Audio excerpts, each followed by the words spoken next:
Halo guys, welcome back to my channel. Hai sahabat tani, kini hadir pupuk Hortin nutrisi untuk tanaman kalian. Pupuk Hortin ini sangat berguna bagi tanaman hortikultura yang dipetik bunganya, terutama untuk mengurangi kerontokan bunga setiap pada tanaman tomat, cabai, dan lain-lain sebagainya. Pupuk Hortin ini dipakai untuk merangsang pertumbuhan akar, tunas, dan mengurangi kerontokan bunga. Oke, itu keterangan dan cara kegunaannya. Untuk cara pemakaiannya yaitu semprotkan atau larutkan pada daun dan batang sampai merata dan siramkan larutan di sekitar tanaman.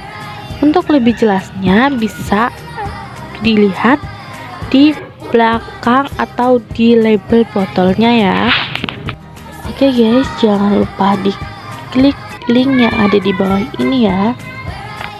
Segitu dulu dari video dari saya. Jangan lupa like, comment, and subscribe ya. Bye.